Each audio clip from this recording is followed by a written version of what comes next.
하나님 말씀을 보겠습니다. 민수기 1장 1절부터 3절까지 말씀입니다. 민수기 1장 1절부터 3절까지 말씀입니다.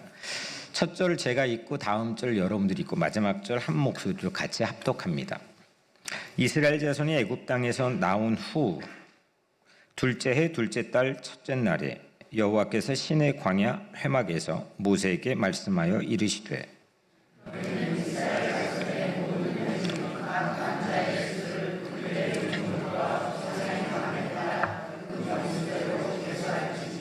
같이 읽겠습니다. 이스라엘 중 20세 이상으로 싸움에 나갈 만한 모든 자를 너와 아론은 그 진영별로 계수하되. 아멘. 벌써 2025년 마지막 주일입니다.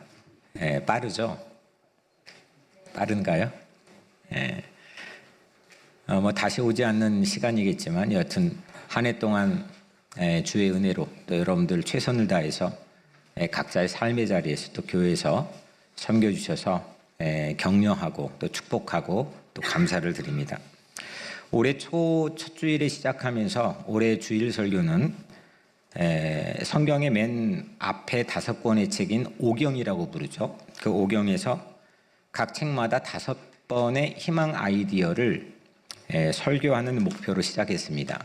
그러니까 총 35개의 희망 아이디어를 선포하는 목표로 하나님이 시작하게 하셨습니다.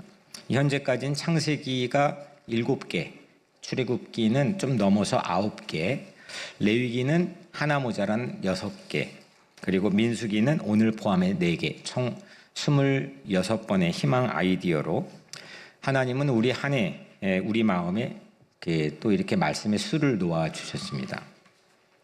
아직 선포하지 못한 이 아이디어 메시지는 레위기 1번, 또 민수기 오늘 포함해 4번, 그리고 신명기 7번, 약 12번인데 내년 어딘가쯤으로 하나님 넘기게 하시리라고 생각을 합니다. 이렇게 설교 일정을 잠깐 올 한 해를 뒤돌아보며 말씀드린 이유는 여러 가지가 있겠지만 이 설교의 일정만 봐도 우리는 시작했습니다. 그리고 떠나왔습니다. 하지만 오늘 설교 제목처럼 아직 도착하지 못했습니다.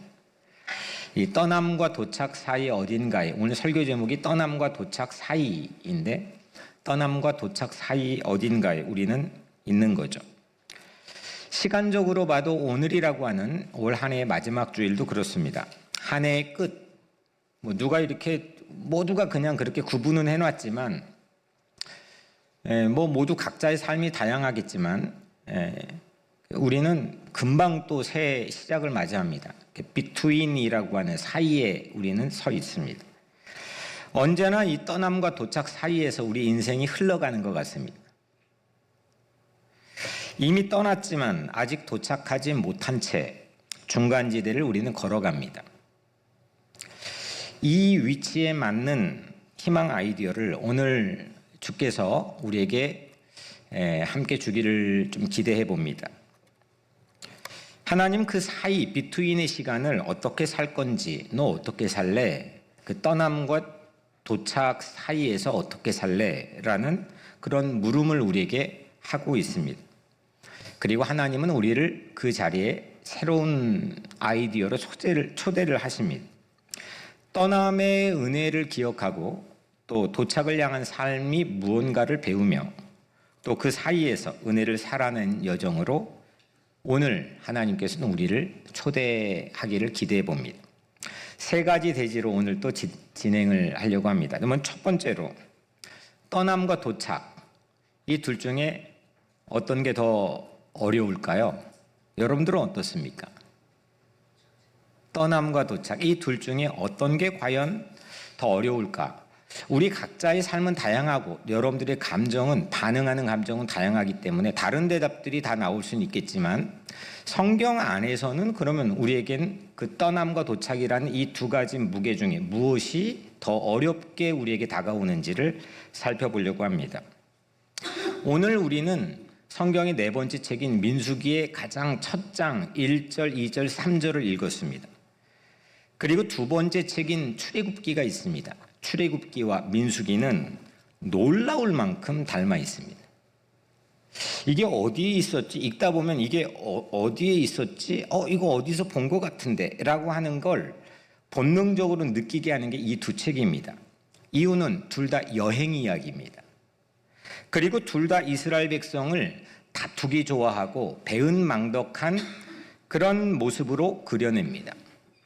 둘 다 좀 더 디테일하게 들어가면 둘 다 음식과 물에 관한 이슈로 반복해서 불평하는 모습을 그려냅니다. 대표적인 죄의 사건도 두 책이 하나씩 밝혀냅니다. 출애굽기는 금송아지 사건, 그리고 민수기는 정탐꾼 사건입니다. 두 번 다 하나님은 이 큰 사건, 대표적인 사건 앞에서 하나님은 가만 놔두지 않겠다. 이거 다 쓸어버리겠다. 멸망시키겠다고 이야기합니다. 그때마다 두 번 모두 다 또 모세는 하나님, 저들이 몰라서 그럽니다. 저들을 용서해달라고 하나님께 탄원을 합니다. 이렇게 민수기를 읽다 보면 자연스럽게 본능적으로 데자뷰를 느끼게 됩니다. 그런데 오늘 이 유사점을 말하려는 게 아니고 이 두 책에 아주 분명한 차이 하나가 있습니다. 그게 뭘까요? 출애굽기는 무언가로부터 벗어났는가, 무언가로부터 어디에서 벗어났는가, 영어로 from의 여행 이야기입니다. 반면에 민수기는 어디를 향해 가고 있는가, 무엇을 향해 가고 있는가, 영어로 to의 여행 이야기입니다. 출애굽기는 노예를 벗어났습니다. 바로 왕의 그 못 벗어날 것 같은 바로 왕의 그 제국의 그 폭압에서 벗어났습니다. 이집트에서 벗어났습니다. 긴 시간에서 벗어났습니다.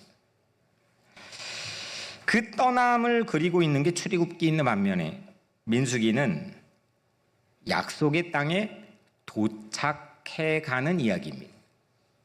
약속의 땅을 향해서 한 걸음 한 걸음 힘들고 어렵고 도전을 받아도 나아가는 이야기입니다. 그 약속의 땅에 가기에 앞서서 오늘 그 책의 처음인 1절, 2절, 3절에서는 인구, 사람 숫자를 세게 합니다. 오늘 1절은 이렇게 시작합니다. 애굽 땅에서 나온 후 둘째 해, 둘째 달, 첫째 날에.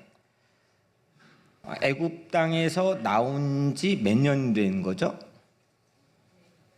2년 된 겁니다. 그들은 지금 애굽에 있지 않습니다. 떠난 지 2년이 되었습니다. 이 2년이 대단합니다. 바로가 꺾였습니다. 홍해가 갈라졌습니다. 하나님의 개입으로 이 2년 동안은 진짜 미라클의 연속이었습니다. 떠난 지 3개월 만에 시내산에서는 새로운 사회의 이상을 그려줄 법을 새로 받았습니다. 이 2년은 정말 대단했습니다. 기적의 연속이었습니다. 그런데 이 떠남의 2년 동안 사람이 기여한 것은 거의 없었습니다.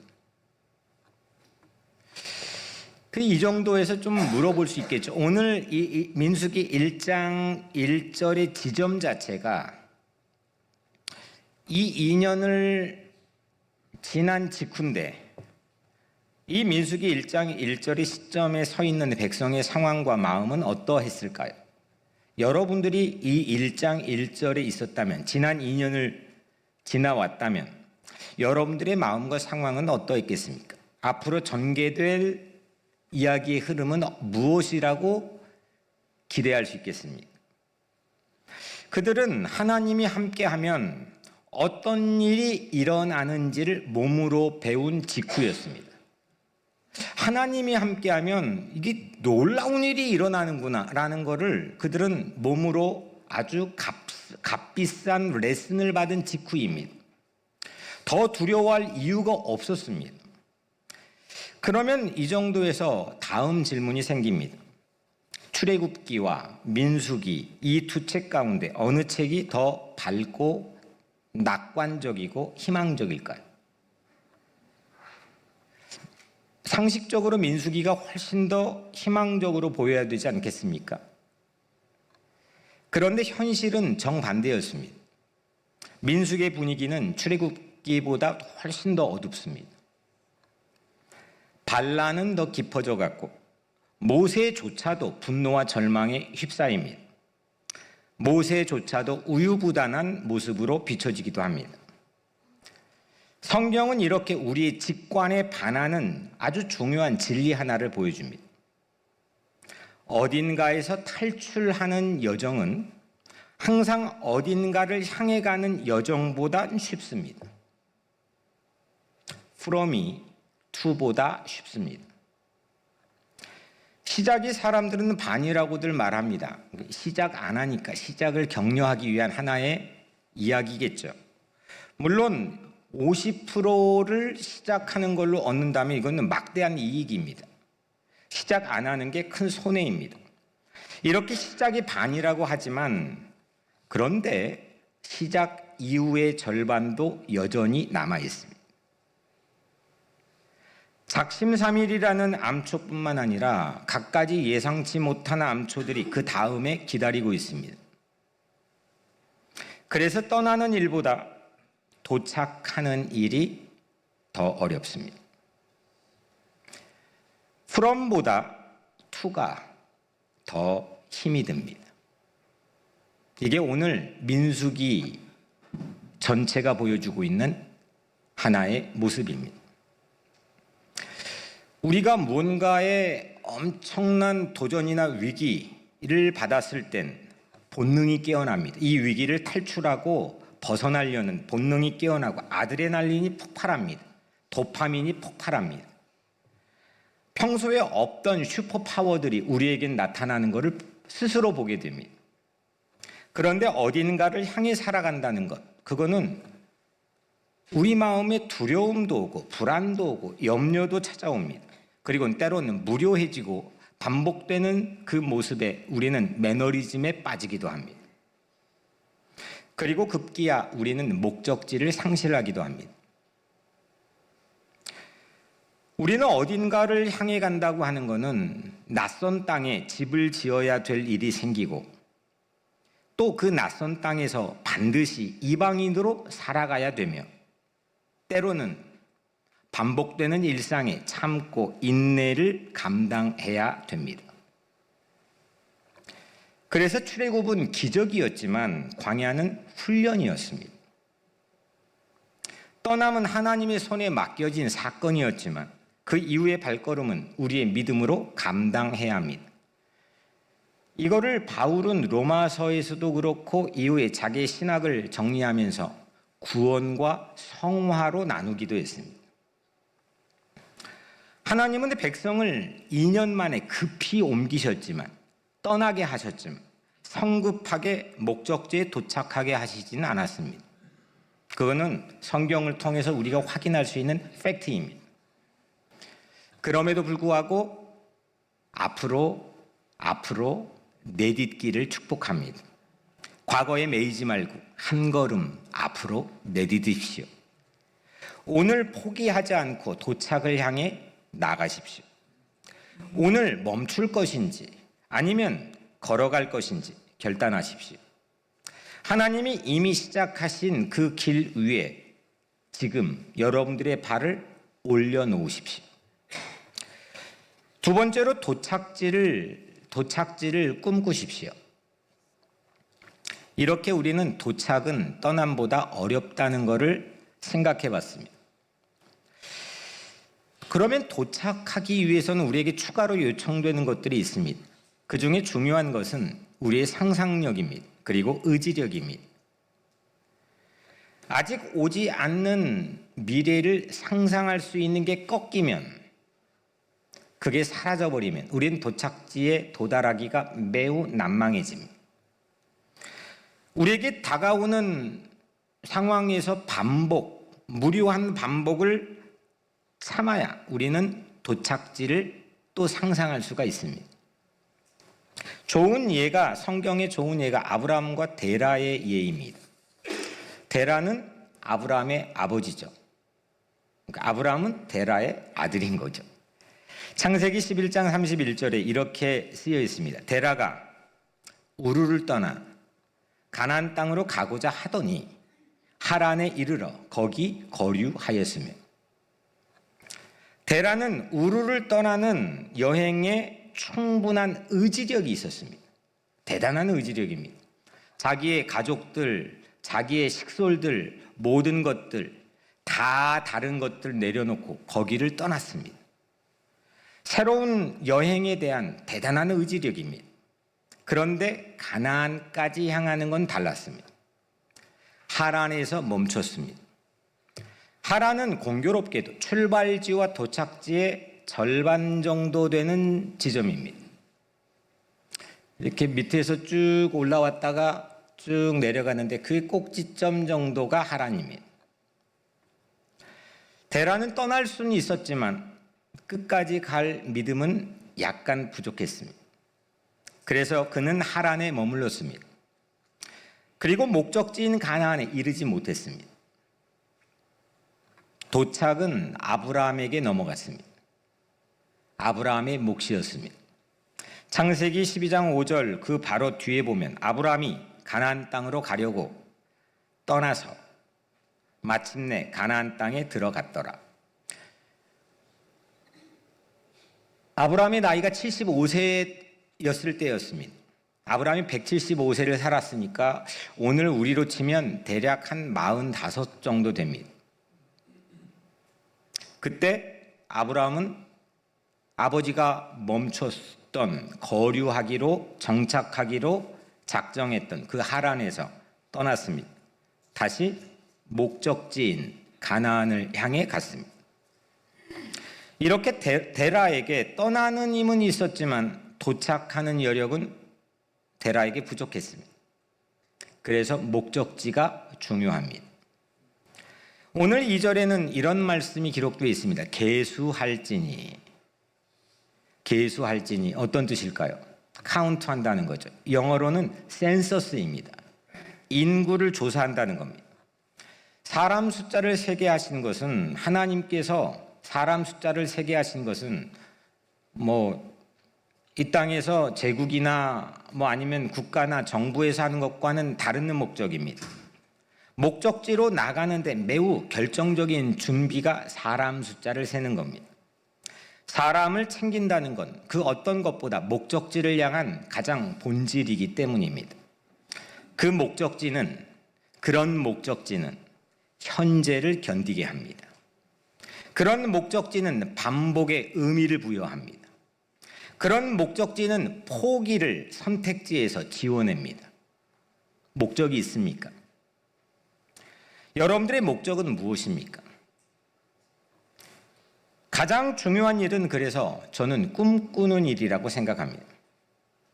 하나님이 내게 원한 기대는 무엇인지 여러분들 꿈꾸기를 간절히 축원합니다. 여러분 세상에 어떤 변화를 일으키고 싶은지 그 꿈을 위해 기도하기를 바랍니다. 꿈에서 목적지가 시작되는 겁니다.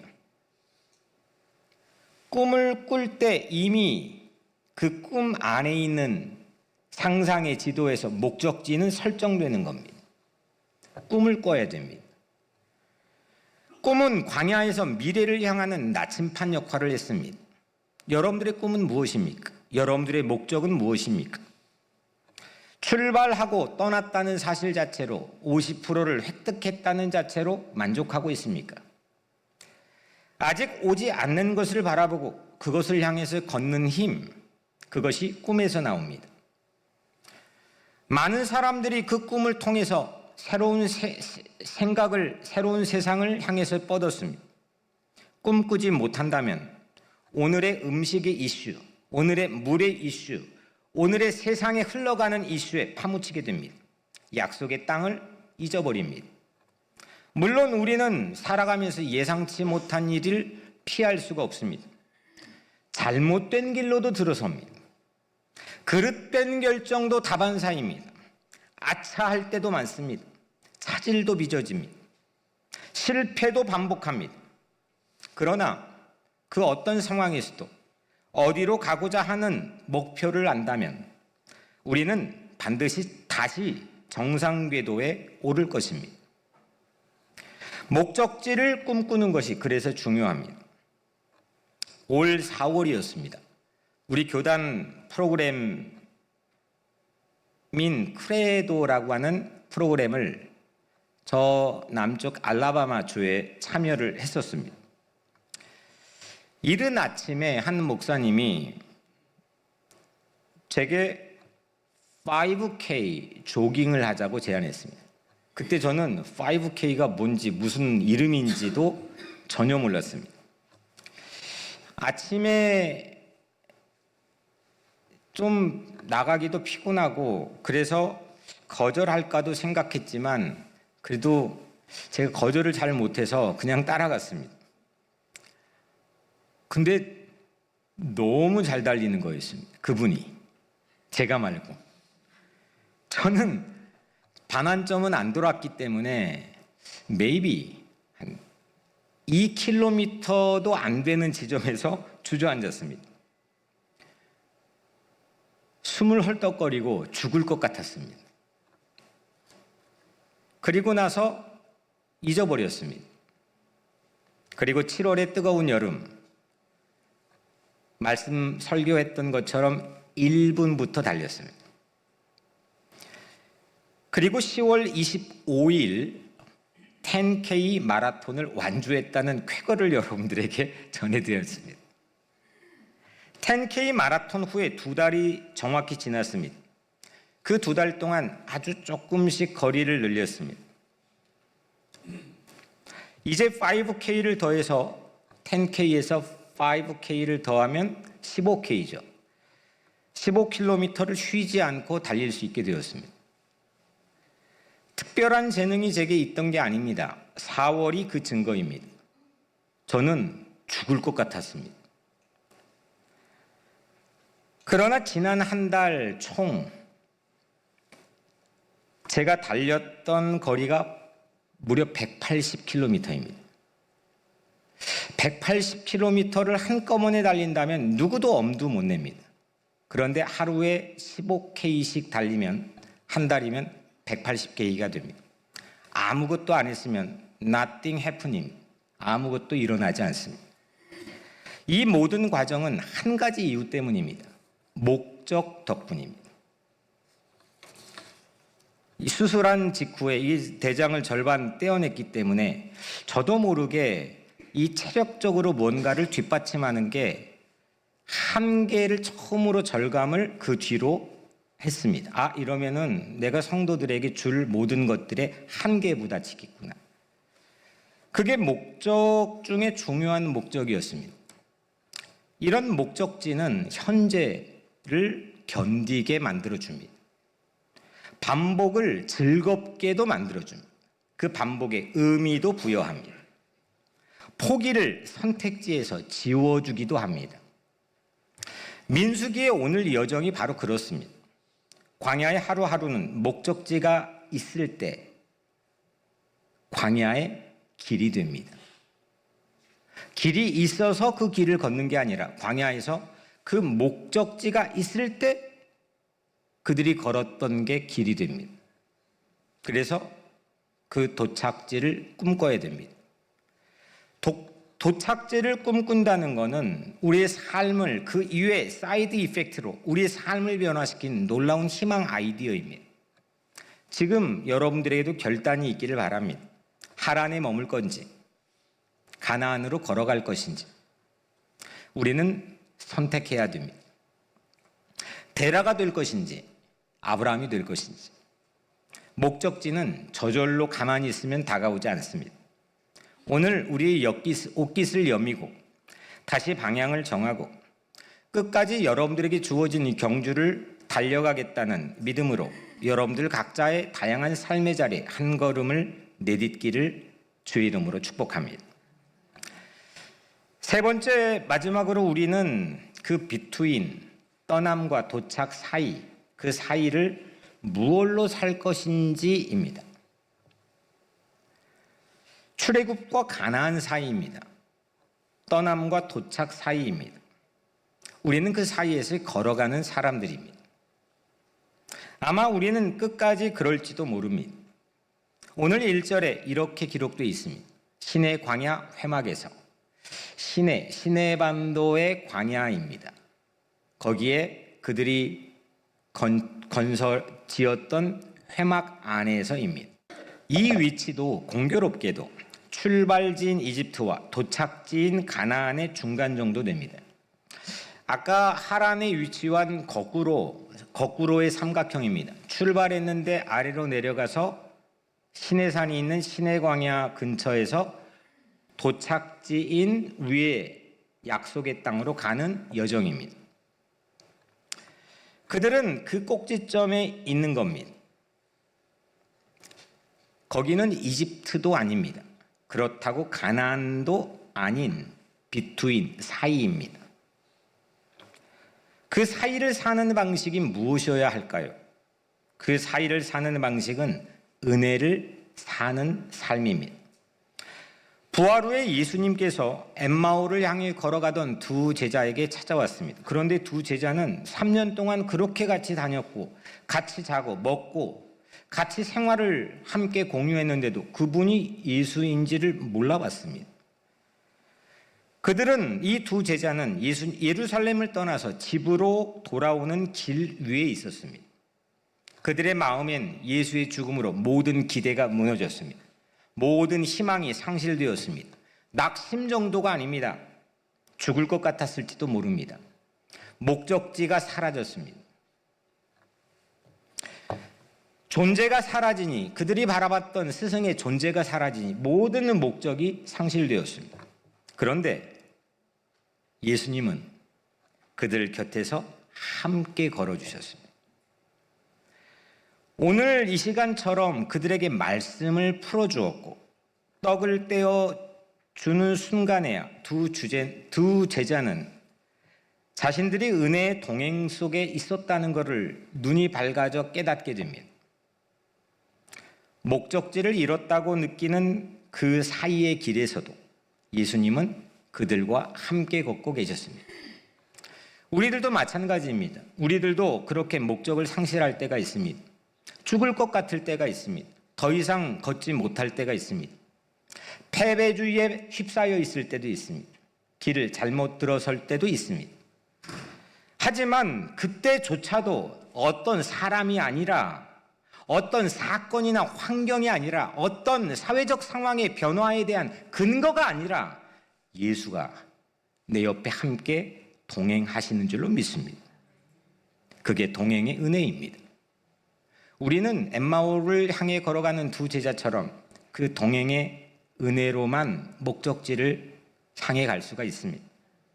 나 혼자라는 사실로는 가지 못합니다. 혼자가 아닌 동행의 파워입니다. 이집트도 아니고 가나안도 아닌 그 사이 비투인의 자리에서 예수님은 우리와 반드시 함께 걸으신 줄로 믿습니다. 출발과 도착 사이, 그 사이를 은혜로 살아갈 때 우리는 길을 잃지 않고 약속하시는 목적지를 향해서 나아갈 수가 있습니다. 한 책의 제목이 이런 겁니다. 참 제가 이게 오래전에 읽은 책이지만 지금 하지 않으면 언제 하겠는가라는 책입니다. 이 책의 편집자인 티모시 페리스라고 하는 사람은 흥미로운 질문 하나를 던집니다. 이런 질문입니다. 업무에 압도당하거나 집중이 안 될 때 어떻게 하십니까? 업무에 압도당하거나 뭔가 집중이 안 될 때가 있지 않습니까? 그때 어떻게 하냐는 질문입니다. 그는 이렇게 대답합니다. 설정된 목적이라고 대답합니다. 집중을 잃어버릴 때 움직이게 하는 힘, 다시 일어서게 하는 힘, 다시 궤도에 진입하게 하는 힘, 그건 목적이라는 겁니다. 우리는 너무 흔한 단어로 이게 생각하며 살아가지만 전 세계 가장 지금까지 베스트셀러 중에 기독교 베스트셀러 중에 하나 목적이 이끄는 삶입니다. 다 당연한 건데, 그 문장 자체가 다 당연한 건데 사람들은 그거에 대한 갈급함이 있습니다. 왜냐하면 목적을 상실한 채 살아가거나 그 목적이 가짜였거나 그 목적을 포기했거나 목적 앞에 주저앉았기 때문입니다. 인생에는 예상하지 못한 사건들이 지뢰처럼 숨어 있습니다. 하지만 목적이 분명한 사람은 길을 벗어나지 않습니다. 시간이 해결해 주겠지, 이거는 성서에 나와 있는 말씀이 아닙니다.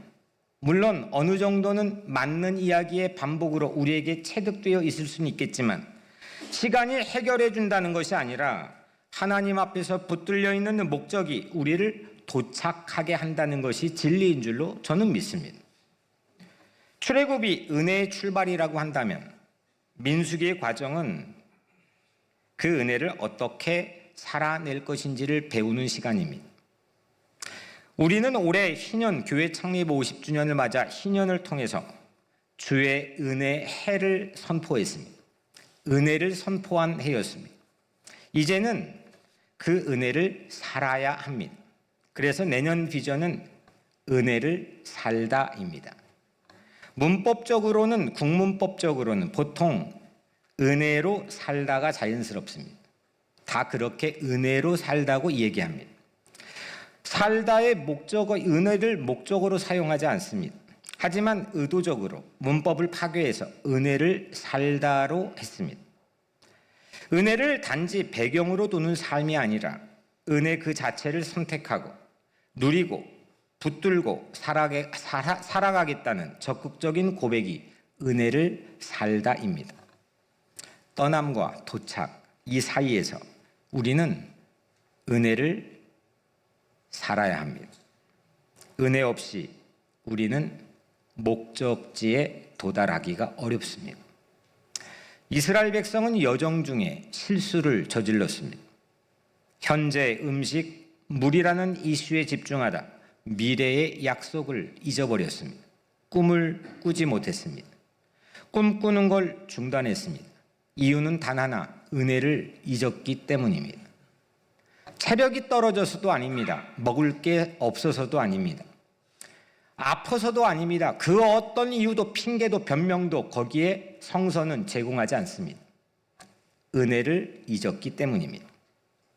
목적지를 향해 갈 수 있게 하는 산소는 은혜입니다. 뜀박질에서 호흡 훈련 하나 있는데 제가 하나를 알려드릴게요. 이거 의학 박사가 나와가지고 한 건데 주먹을 한번 이렇게 줘보세요. 구멍을 조금 만들어 보세요. 코로 숨을, 눈을 보면 안 되고 입에다가 대세요. 코로 숨을 들이마세요. 그리고 이 구멍으로 숨을 내뱉으세요. 길게. 이걸 실제로 깊게 하면 3번 하면 약간 현기증이 옵니다. 그만큼 우리는 숨을 들이마시고 내쉬는 훈련이 안 돼 있는 겁니다. 달리기를 오래 뛴다는 건 폐활량이 늘어난다는 겁니다. 그거는 이 훈련을 통해 매우 중요하게 극복된다는 그런 내용이었습니다. 실제 도움이 되었습니다. 이게 고급 마라토너들의 가장 기본 훈련이라고 합니다. 우리는 은혜를 들이쉬고 절망을 내뱉어야 됩니다. 산소를 들이마시고 이산화탄소를 내뱉을 수 있을 때 오래 뛸 수 있습니다. 지치지 않습니다. 이스라엘 백성은 희망 대신에 자주 절망했습니다. 거꾸로였습니다. 이산화탄소를 배출하지 못했습니다. 헉헉거렸습니다. 벅찼습니다. 그래서 중도에 포기할 수도 있었습니다. 그 결과로 실제 그 세대는, 그 제너레이션은 모두 다 2명을 제외하고 대라의 운명을 겪었다고 성경은 증언합니다. 도착지에 도달하지 못했습니다. 탈출, 엑소더스는 경험했지만 진입, 엔트리는 경험하지 못했습니다. 은혜를 산소처럼 들이마시고 불평을, 절망을 내뱉기를 바랍니다. 어딘가를 향해 간다는 것, 그건 단순히 이동하는 일이 아닙니다. 그냥 공간 이동, 그걸 성취하는 게 아닙니다. 오늘 5K를 다 달렸지. 그것이 아닙니다. 그것은 하나님께서 지으신 다움을 유지하는 삶입니다. 멋멋답다, 다움. 그 다움은 우리에게 믿음입니다. 약속을 믿는 겁니다. 하나님이 함께 하시면 끝까지 도착할 수 있다는 그 믿음을 갖는 겁니다. 그 믿음은 놀라운 파워를 가지고 있습니다. 그 믿음 안엔 놀라운 상상력을 가지고 있습니다. 그 믿음을 가지고 마틴 루터 킹 목사는 I have a dream을 외쳤고 누구도 흉내내지 못하는 문학적인 상상력을 표현했습니다.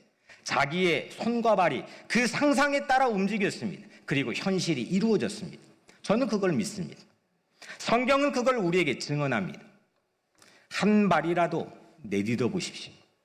그것이 신앙의 여정입니다. 꿈을 꾸십시오. 목적지를 기억하십시오. 신성한 목적을 꿈꾸십시오. 사랑하는 여러분, 오늘은 송년주일입니다. 우리는 이미 은혜로 떠났습니다. 미라클의 연속이었습니다. 어떻게 왔는지 신기할 정도입니다.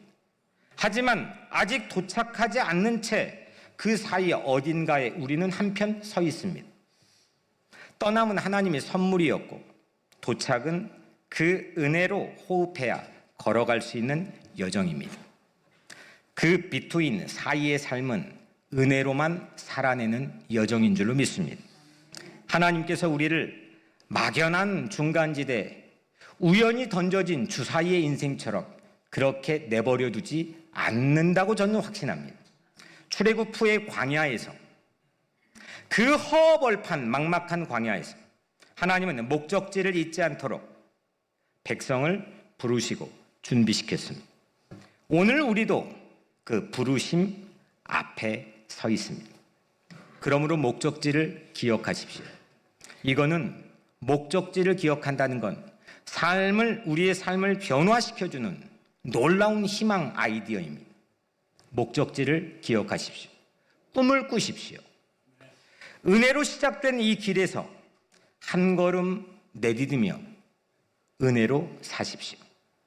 하나님이 함께 걷고 계신 길 끝에서 마침내 약속하신 목적지에 여러분 모두가 도착할 줄로 믿습니다. 기도하겠습니다. 하나님 감사합니다. 오늘 이 말씀대로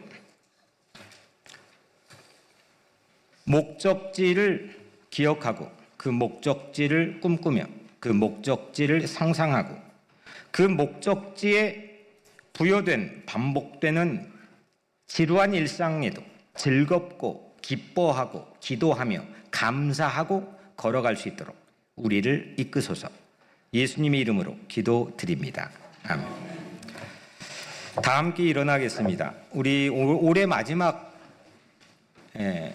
희년을 향한, 아마 우리 인생의 마지막 희년을 향한 공동기도 하나님께 한 목소리로 드립니다. 희년의 하나님, 주의 성령이여 임하소서. 가난한 이들에게 복음을 전하고 포로된 이들에게 자유를 선포하며 눈먼 이들을 회복시키고 억눌린 이들을 자유롭게 하는데 우리를 희년의 도구로 사용하소서. 예수 그리스도의 이름으로 기도드립니다. 아멘.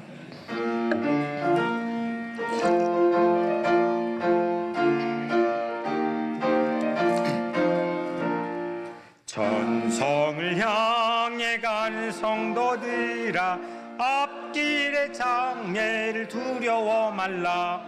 성령이 너 인도하시리니 왜 지체를 하고 있느냐. 앞으로 전성을 향해 나가세. 전성 문만 바라고 나가세. 모든 천사 너희를 영접하러 문 앞에 기다려 서 있네. 너 가는 길을 누가 비웃거든 확실한 증거를 보여주어라. 성령이 감하여 주사 그들도 참기를 찾으리. 앞으로 전성을 향해 나가세. 전성 문만 바라고 나가세. 모든 천사 너희를 영접하러 문 앞에 서 있네. 너 가는 길을 모두 가기 전에 내 손에 든 검을 꽂지 말아라. 저마귀 흉계 모두 깨트리고 끝까지 잘 싸워 이겨라. 앞으로 전성을 향해 나가세. 전성문만 바라고 나가세. 모든 천사 너희를 영접하러 문 앞. 우리 1절부터 다시 한번 박수치며 합니다. 향해 가는 성도들아, 앞길의 장애를 두려워 말라. 성령이 너 인도하시리니 왜 지체를 하고 있느냐. 앞으로 전성을 향해 나가세. 전성 문만 바라고 나가세. 모든 천사 너희를 영접하러 문 앞에 기다려 서 있네. 너 가는 길을 누가 비웃거든 확실한 증거를 보여주어라. 명이치 감하여 주사 그들도 참기를 찾으리. 앞으로 전성을 향해 나가세. 전성 문만 바라고 나가세. 모든 천사 너희를 영접하러 문 앞에 기다려 서 있네.